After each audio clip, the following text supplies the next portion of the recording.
Hey guys, it's me, Nick Puente, and welcome to the Vibe Check Podcast. The podcast where I get to talk to cool and interesting characters and talk about their cool and interesting lives. Where the topic of conversation can be about launching a new product or theorize that artificial intelligence will be the downfall of mankind. In any case, everyone has a good story to tell, so sit back and enjoy. Hello everyone, how are we doing today, Brandon? Doing great, Nick. Glad to be here. Glad to be back again. So everyone, if you don't know, is that the first time we did this was that I totally messed up on my audio, and Brandon's episode was supposed to come out, a couple of weeks ago, but now that I have this amazing studio, shout out to 210 Studio, I get to actually have him, with me at a legit mic, legit audio capturing just everything you can think of. And that's another thing I just want to point out too, as building a brand, you're going to mess up a lot. And not only are you going to mess up a lot, you're going to have to find a way to see those mistakes in order to get better into the future. And I think that's a perfect topic for today. I mean, especially what just happened just now, Sure. The perfect icebreaker. But we need to just talk about your energy drink. It's on the come up. I know I've researched everything that you sent me. Amazing stuff, by the way. But let's talk about SELTZ and your product. So what exactly is the product? Yeah, so SELTZ is both a health and functional energy seltzer. Mm-hmm. So it, focuses not only on an energy boost, but also on a mental focus. So we have two different supplement blends in it. One that gives you an energy boost with the core ingredient being caffeine. Right. But then there's also, surrounding supplements that cut out the jitteriness, cut out the crash. And then we also have another supplement blend that really focuses on mental focus. So not only are you energized, but you actually focus on the task that you have to accomplish. Mm-hmm. So we like to call it legal Adderall. That's Adderall. That's how we view it.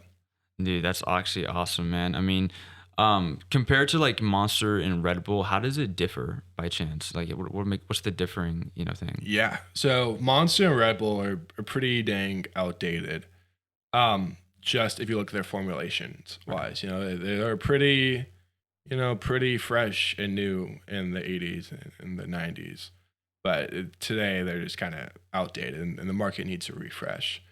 The biggest kind of differentiator you would immediately notice if you drink our drink and their drink is the taste. So they have these super sweet, sugary flavors that are really hard to pinpoint. Mm-hmm. And we have really, all natural organic flavorings so we're doing 3 different flavor variations: a lemon elderflower, mm-hmm. peach ginger, and a cucumber lime. Right. And the flavor concentration's a lot lower as well. So it really, gets across the natural aspect of the drink, and it's light, refreshing, and it's effervescent. So it's a different experience drinking it. Different experience. But then, like I was saying, Monster, Red Bull, you'll get that energy boost. You'll probably get a energy crash though. A few hours later, you'll feel jittery. I remember when I first started drinking energy drinks, I would drink the big Red Bulls, and I'd have so much energy I couldn't sit down and focus. I'd have to run around for a little bit. And and then, the branding and the marketing is very different. They're kind of very, male focused. You look at their can designs, you look at like Bang's can design. Right. So we're really trying to target, a more feminine customer demographic. And we really see, branding really helping us there. Right. And honestly, I can see a benefit toward you, especially because as someone who, goes to Yale, has to study a lot, also played football at a point in time. I'm sure you just needed that boost in energy. With me, when my freshman year when I played football, I just always dragging everything. I was honestly just, to be frank, dragging ass in every class I went. I just needed coffee. I needed Monster. I even tried Red Bull. I even tried the 5-hour energy drink. Now, not at the same time because I wouldn't, be living, obviously. But no, it was always something there. And I feel like you have a leg up because Monster and Red Bull, they came out in the 80s and 90s, right? Like, was that right? Yeah. And so with that being said, you have, not only more knowledge, but you have more just background awareness. And what I mean by that, it's sort of like, I know what people want. I know what works. I know what's natural. And for instance, that also segues to the next thing is SELTZ, like with their natural ingredients. I'm sure like you have something like that, right? Yeah. Yeah. So with that being said, it's just to your benefit because you know what the market, what it wants. And honestly, I remember we were talking like last time.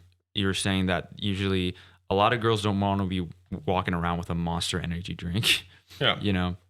And so I can see that definitely because it can be a little outdated. But when it comes to branding and when it comes to making, I guess a product that really pops out, like what do you look for in that? Like how do you like go about doing that with your team? Yeah. So the first thing you really have to do before looking at branding and marketing is talk to your customers and really understand their viewpoint. And, you need to be super specific. So what you should start doing is just talking to a wide range of potential customers, Right. and see where do you think the best fit is. Then really focus on them. And at the end of the day, you should have like a target customer profile. So you basically make a fake customer, but it should have details down to like hair color, to like, are they a mom? What do they do for work? Like it should be super like overly specific, but you should just completely know your customer, what they want, what struggles they have in life, how old they are, what their goals are. And then really once you understand your customer, you can start formulating a brand and a marketing strategy. And early on you start developing it, and then immediately what you got to do once you have anything down is check with your customer. What do they think about that? Do they like that? So throughout our whole process, and we still have a little ways to go on branding specifically, is we're constantly checking with our customer through surveys, through tests, through discussions, what their thoughts are on our marketing and our can design, and what's their favorite of the different variations we have. What do they suggest we change? How do they like the name SELTZ? Right. And stuff like that. But it's really, really important. The customer has to be at the center of the conversation, and everything has to revolve around them. Right. No, yeah, and I think that like since we talked about that prior to this, is that when it comes to the consumer, you kind of have to base your product off them. And I know people always has this big attitude like, don't let anyone else like sway you away from ideas. Don't let anyone else like tell you otherwise. I'm like, well, in this case, you have to. Because in order to make a proper product and perfect it, you have to make sure the consumer actually likes it. And so for me, an example, my podcast, this is mostly for people that are like, our demographic, young college kid, but it can also go for people that are in their 40s, 50s, 60s, pretty much everywhere. I mean, it can be more prevalent with Luke and I's podcast, Dr. Luke. And when we talked, people actually liked it. I got a good, 62 reviews, which is, hey, that's a start, with people saying that it was very well-rounded, very educational in some ways, obviously because the topic of conversation was COVID. But with that being said, do you feel, and I'm going to ask you this just as a business guy to another business guy, do you feel that it is beneficial to actually base your opinions, people's opinions about the brand? Like, for instance, let's say, you already hit it right on the marker. You need to actually make sure the consumer likes the product. So I'm sure that you can attest to that. Do you think there's like some flaws or benefits to that, and to a point, or no? I don't think so. I think the flaw is that sometimes people talk to too small of a pool of customers, potential customers. Right. So then it's like 10 people, and they base a whole strategy around those 10 people. Right. And that's an awful strategy. We have to have a wide pool, a diverse pool, and it goes far past where you launch. Like for example, Coca-Cola and big companies like that, they love launching consumer good products in Houston because Houston's a very diverse population, Right. and the demographics is pretty representative of the whole U.S. and of Texas. So if they launch a product in Houston and works in Houston, Right. that is a reaffirmation from the customers that they like the products, then Coca-Cola or Pepsi or whoever it is can scale that product to the whole US and know that with a pretty high, probability that customers in the whole US are going to respond well to it. Right. But I think you always have to listen to customers. And, too many times people, and as they start a company, love an idea and they become like, for example, early on in our company, I had a name, I think it was like XO Energy. It was going to be like surf culture. That was going to be the branding. It was going to be super female targeted. Right. A whole strategy, get Blake Lively on to do like an XO, like Gossip Girl. And I love this idea. I thought it was super good. I had pulled like 10 people that gave good feedback. And then we did a survey with 150 people and they hated it. Right. Yeah. So and I'm sure if we scale up more, we've seen more of the same trends, but you have to keep doing, that. And I immediately was like, I love this idea, but it has to go. Like the customer doesn't like it. It's not going to work. Exactly. But too many times people are like, oh no, these people are wrong. Customers are going to like this idea. Like I might build out this marketing strategy and I might make customers like this. And that's just not how it works. Right. So the vision I had, even right when we started this company, and my friends that have done startups, and they're the same way. You have to pivot so much. And maybe we'll launch this product. Maybe it'll have to be a major pivot. Like maybe we're gonna have to pivot to a powder, and like an energy powder.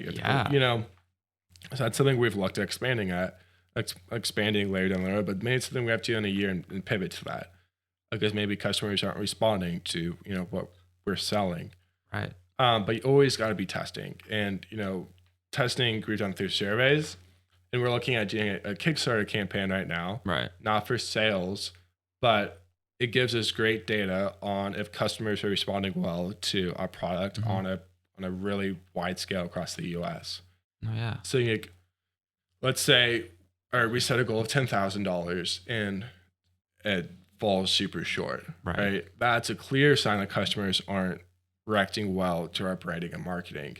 They haven't tasted the product, so that's not data. But what we could do is then go back to the drawing board, Right. create a whole new branding marketing strategy using our customer, and then relaunch it on Kickstarter under a whole new concept and see how that works. So it really gives you, and it's when you launch and the people actually buying your product, that's still customer research. So we really view the whole business as customer research. So as revenue grows, that's positive customer research. If sales are stalling, then there's an issue and you go figure out what it is in the eyes of the customer. No, yeah, man. And damn it, like you really actually just answered like a lot of my questions I was going to ask, because I was going to ask flexibility in especially in this whole industry, man. Just like you said, maybe you might have to resort to a powder, and that comes with business plans. And I'm sure any other business owner or any other person that has trying to start something has been changing it and still is changing it to this day. Yeah, and you always have to be flexible. Right. I mean, if you look at maybe not Red Bull, but just like Celsius, like any of these big companies, if you look at the global world and the global market, the fastest growing area in the energy drink market is Asia, and specifically China. There's a huge CPG growth rate there, and really, but the way you sell a Red Bull in China is very different of the strategy, because the customer is very different. Right. What they are doing in their day-to-day lives is different than the US. So you have to be flexible in your marketing strategy, and you have to change stuff. And if you go into the Asian market with the same exact strategy you have in the United States, it's not going to bode well, most likely for you. Maybe you'll be lucky, maybe you'll do fine. But that's not what you should do. You got to adjust. You got to understand that customer. So if you have selling to 10 people to millions, you got to be flexible, and you got to be ready to adapt as your customer changes. No, yeah. And that comes with just working more smarter than it is harder. And I remember you were just talking about it with me earlier is that Gary Vee likes to really, or not really Gary Vee likes to romanticize it, but people always think like, oh, I need to grind 24/7. Oh, I think he totally romanticized it. Oh, really? I have a lot of issues with Gary Vee. Oh, yeah? Let's get some beef going. No, I'm kidding. No. But yeah, I think there's this huge idea among kids our age that, oh, I just got to work really hard and not go out on the weekends and, you know, not spend time with friends. He's got to work on this. And I think that's really bad for you emotionally and for your mental health, first of all. But what, like, people like Gary Vee or like Elon Musk doesn't promote this idea, but his kind of like work ethic is legendary. So his like, please go on about it. Yeah. I love Elon Musk. So he Tesla workers like will show up and he sleeps there overnight and just works all day. Like he's insane. And he's made that work and he's done amazing things.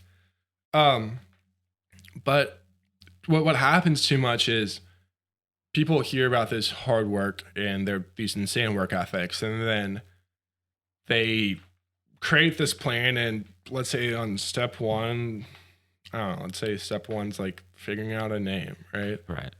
They spend like 2 weeks working 24/7 on a name. Yeah. And that's not smart work. What smart work is getting like a market viable product ready and then you could go test it and see what customers really think. But you in your bedroom just creating like a name or like a strategy, like marketing strategy, and just for like 2 weeks straight isn't working smart. It's really good work ethic, but it's not working smart. So it's not going to be successful. So there has to like work ethic is important. It's crucial. But you have to be smart with how you work. You have to have a plan. You have to have end goals in sight. Like even now, we're going to investors and they're like, "Hey, this is great. Like what you're showing us, we love it. Like, what's your long-term plan?" Right. And it's like, especially when you get to the investor stage, it's like they want to know their exit. They want to know the multiples, how they're going to get richer. Right? That's our investors. So then like we have like an 8-year exit strategy. Like we have to have long-term, but we have goals we have to hit. We have revenue goals for the years. We have growth goals on revenue wise and geographical expansion wise, personnel wise. So you have to have goals set out and know how to work smartly to reach those goals in an effective manner of time. Yeah, man. I mean, I think my really good friend, when I started doing this, my good friend, his name's Matt. He has his own business too. It's a gym. Awesome guy. Probably one of the best work ethic that I ever even witnessed, because he started off with like literally people working out at I think a parking lot, and he just took those guys. But the point of it was that he said the same thing. He wasn't an investor though, but he just said, "What's your goals, man?" I'm like, "Well, my goal is to do this and have a fight." No. But like your goals, as in your product. I'm like, and I was a little floored because I thought to myself like, well, damn, man. I mean, like I just want to do this, but I guess he has a point, because if I need to do this, I need to have like certain goals in mind, and not only that, but to actually, do something right with it. And he asked me, "I'm gonna give you a 5-month goal. Then reach that 5-month goal with this brand, and then go on to a year goal. After that, once you get comfortable, go to the point where it's now, 10 years, 30 years. What is your retirement going to look like? Are you going to have this as your, income level not income level, but your income when you retire?" And I thought to myself like, wow, that's a lot of things that I've never even thought of, because a lot of people, and I'm sure you can attest to this too, probably they don't think of that. They just think, oh, I want this for the clout, or I want this because this will make a fast way to make money. Well, yeah, sure, that may happen, but what's the structure behind it? And with Gary Vee, guy's an animal, obviously. I mean, he didn't get there from nowhere. Yeah. But you made a brilliant point of like romanticizing hard work. And this today's world, today's generation, our generation, whatever you want to call it, they don't really see the mess ups behind it. I mean, dude, it would be a joke to talk about the mess ups that we had to try to get this podcast going with you, man. But like, yeah, no, I messed up like a lot of times, but within those mess ups, I came to the point where I could succeed. You look at behind your mistakes. Why did this happen? I remember you texting me saying or I texted you saying, hey, dude, the audio the first time, horrible. I can't bring out a product to my people and to say, hey, this is it with crappy audio, because the whole point of the podcast is having good audio. Yeah. And so with that being said, you even texted me saying, dude, listen, man, or you said in verbatim, you said, this is all part of the process. It's just part of the process, man. And you're going to mess up a lot more times than you succeed. But those good succeeding moments, they outweigh everything, especially when you get it. Yeah. And the thing is, like, you're going to have so many failures and, you know, so many bumps in the road, but you have to look at these not as failures, but learning opportunities. Because so many people, they reach this point of failure and they get so discouraged and they like sometimes give up or quit or go do something else. And you can't do that, because really, like, you want these failures to happen. Right. If you are blessed enough to do something and it's be successful 100% of the time, right, bring it to market and people love it, that's great. But eventually you're going to have a really big failure. You're not going to know how to deal with it. Or, you know, you're going to be less educated on your craft and what you're doing. So you're having to have these failures. So failures are essential to any business or anything you're doing. And just constantly learning from them is super crucial. You know, honestly, I mean, there's this quote that I read the other week, and I don't want to butcher it, but it said, to go off that point, adversity brings a seed of advantage in competition. So just like you, just like me, the adversity actually propels us into success. For sure. No, and like no one can tell me otherwise, because like I think the greatest changes anyone has had in their life, they probably had to go through some stuff.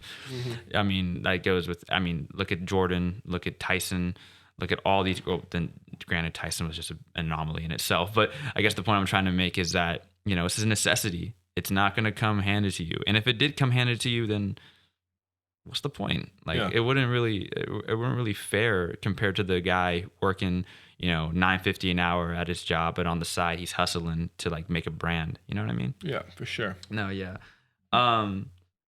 Dude, like, talk about business, man. I mean, going to Yale, what's that like? The curriculum. You know, I remember like you and I, for people that don't know, Brandon and I, we played football together in high school, and you were a freaking athlete. I just got to say, give you props to you. And then when I found out you were going to Yale, I was like, dude, not only bronze, but brains. Thor going to Yale. You know what I mean? But how is that curriculum like, man? Yeah, the curriculum isn't that bad. It's hard, but I enjoy it. I like the academic challenge. If it was easy, I'd find it boring or just like school. I like school. I like studying. I like doing the work. I find it enjoyable. But I'd say, yeah, like early on, what was intimidating to me wasn't the academic work or the workload. I would say it was my peers. You know, going from high school where there's some very smart people, but then I go to Yale and surrounded by some of the top students in the world. And it's crazy. And you're in classes at like 8 people, and these kids are talking about stuff you've never heard of, and it's intimidating. I went through a huge phase where I was like, I'm way too stupid to be here. Right. And then I kind of, you know, grew and evolved and, you know, developed good study habits, and really then kind of flourished. But it took some while getting used to. But pure curriculum wise, the hardest part about getting into Yale, the hardest part of Yale is getting into Yale. It's not the actual curriculum. And, you know, really you could go anywhere into any college in the U.S. for the most part. UTSA, you go to Berkeley, you go to, you know, Boulder, Colorado, and you're going to get the same level of education. What really matters is, you know, the effort you put into your studies and the time. And, you know, I at Yale could put in no time in my studies and probably graduate. And then someone at a community college could put in, you know, like 12 hours a day and really learn their craft and graduate having learned more and being more knowledgeable than me, even though they graduate from community college. It's true. Yeah. Can't kid ourselves with that. Yeah. But the two big benefits of Yale that we kind of see is The first is the professors. Right. I mean, I've had professors win Nobel Prizes when I was in their classes, and just a plethora of awards. I mean, I constantly turn on CNN, like Fox News, and it's one of my professors speaking because I'm like a political science major. Of course. But even I was double majoring with psychology for a while, and a lot of the essays I was reading were from my professors, which at first I was like, wow, these professors like really like kind of like stuck up, like think they're all that. But then I'm like researching more. I'm like, no, this professor is kind of like the top in the field. Yeah, there's a reason why like he or she is where he or she's at. Yeah. You know? For example, I had, in one of my psychology classes, we were talking about emotional intelligence, and that day it was taught to us by Peter Salovey, who's now the president of Yale, but he's the one that created the term emotional intelligence in the 90s. Really? Yeah, like so he created that whole concept and he was teaching us. So that's something I want to get from another university that really helps keep me engaged in the learning process. And it's nice because, I'll read these papers and then I'll have questions and I could directly ask the person who did it, like, why did you do that? I think that's kind of bad. Like, it makes issues or whatever. Yeah. And the second big benefit that's really impacted me later in my career at Yale is the alumni. And they are amazing. There's a lot of them. Right. And they really want to help the undergraduates. They're very passionate. I think there's a very, very deep sense of connection they have to the undergraduate body and to other Yale alumni. Yeah. But their support is overwhelming. Sort of like Ken, you know what I mean? Yeah, like, so especially, when I entered the entrepreneur space at Yale and, the Entrepreneur Society, I got in touch with tons of alumni that are in a wide range of industries, and they have very, very busy schedules, like absurdly busy schedules, but they're like, hey, like we could plan something to meet for like 30 minutes and we have to plan 2 weeks in advance because my schedule's packed. Right. But like they're willing to do that, which is a lot. And I mean, last week at the Entrepreneur Society, we had Emmett Sheeran, who co-founded Twitch, and he was a Yale alumni, and he was gracious to come have a conversation with us, and that's just kind of how they are. So that's another really big benefit of Yale. Yeah, and I'm just curious to know that when you were starting up this product that you're making, did the alumni have great help with you? Like, did they help you like a lot too? Yeah. So when I had this idea for this product, the first thing I did was I just started calling people and cold emailing, founders that I looked up like companies started by like Yale graduates. Really? Okay. Yeah, and found this list of people. Was it a big list? Yeah. So probably. I kind of I try to kind of aim for like mid-tier people. And I called them like, hey, kind of a 30-minute conversation. I'm looking at starting a company. I want to hear your advice on it. And they were super helpful early on. A lot of them were like, hey, this is a really hard task. That's really, make sure you're getting into. Right. So it's not all sunshine and rainbows when you talk to them. They're realistic with you. Yeah. But you learn a lot from them. And they were super helpful. And obviously, I'm still in contact with a lot of them today. Mm-hmm. And the way they help today is very different than at the very beginning. Now, of course. Getting in touch with angel investors, or maybe they are an angel investor. So yeah, at every stage of the road, they're extremely helpful, right? Extremely willing to be helpful and just chat with you. Of course. So yeah, they're amazing. No, yeah, man. I mean, I'm sure that they probably drop some knowledge on you saying like, hey man, like anyone can probably have an idea, but it takes like a lot of courage to actually go through with it. Mm-hmm. I know so many people that they always want to start something, but they don't want to finish it. I don't think it's because like of laziness. I think it's just because of fear. I think really fear is like can be your driving force, or it could be your biggest enemy ever. And that just goes to show. I mean, you're living proof on this is what you got to do in order to like finalize, materialize, just pretty much compete with everything else. Which, by the way, when it comes to like launching this product, how is shelf space? Because I remember you were telling me that. How is shelf space? how crazy is that? Like, Yeah, shelf space and getting into retail is a huge obstacle that we're just started trying to climb over or get over. right. And man, it's tough. So we are kind of we're going to start off getting D2C or direct to consumer to really show and gain traction. Right. So that's going to be like, you buy online, 12-pack shows up at your front door. Okay. That's not hard. The issue is shipping costs. Shipping costs basically destroys any profit margin we have, but it shows traction. So then we take those numbers and we go to retail, right, and play smaller retail first, like a small natural grocers, maybe a small health focused, right, restaurant, like rise up, right. Okay. and be like, hey, like we have this traction. Customers in your area want this product, and then we show them what's called a cut sheet.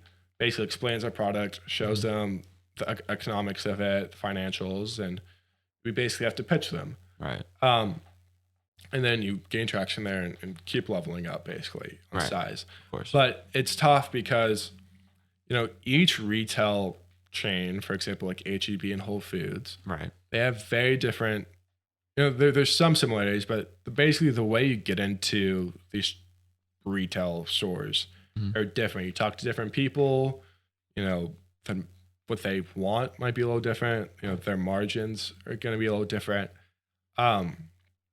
So it's a difficult process. It's a long process, especially when you're starting a new company. And, yeah, I bet. we have like a lot of like tasting tests we've done. We have customer service, so we have traction there, but we don't have any sales traction. Right. And really, retail wants proof that people are going to buy the product. Yeah.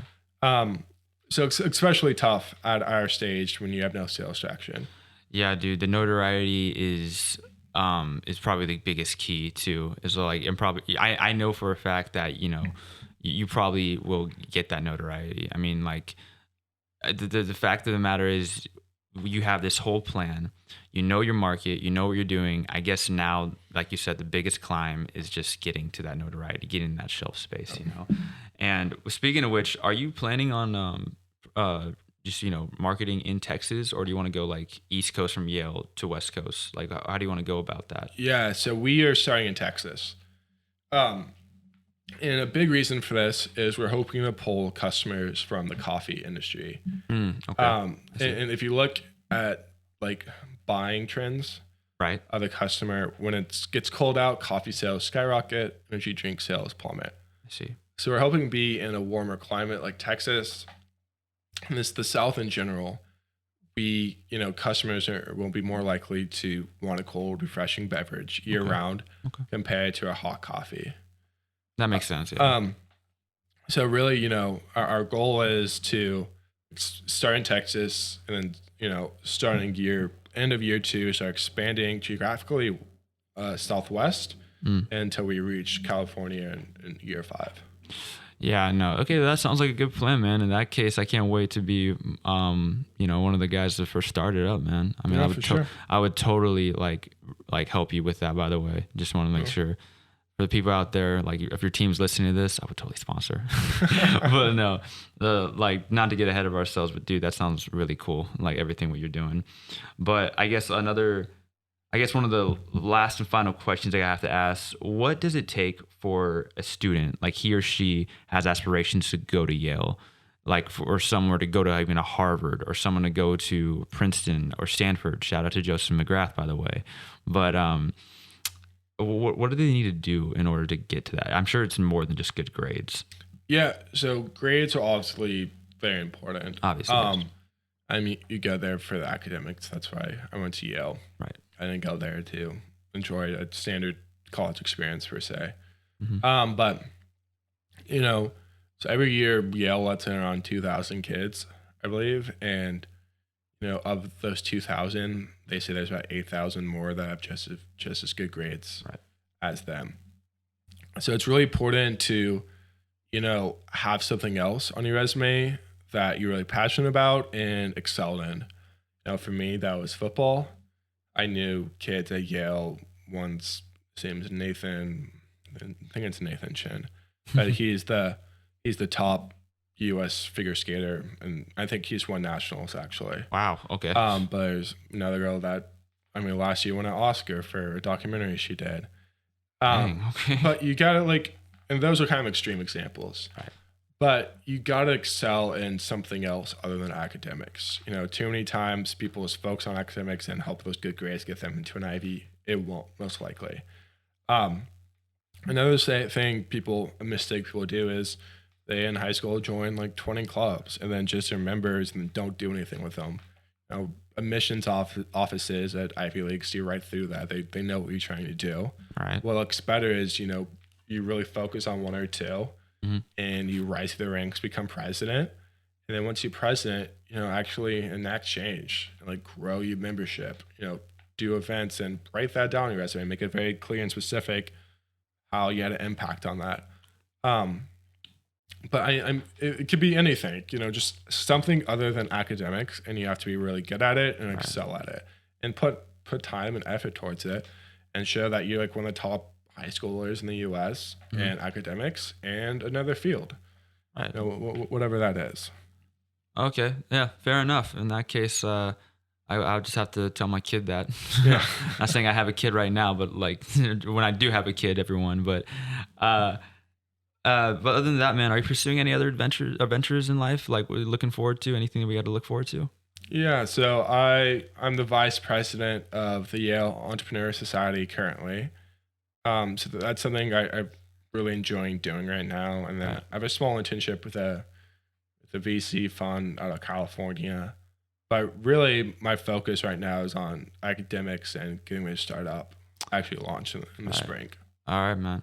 And before we go, I want these the people that out there to say your quote that I love. Yeah. Yeah. So basically, it goes: you gotta always have three things in life. You gotta have something to always keep you learning. Right. You gotta have something to make you money. You gotta have something to keep you happy that you're passionate about.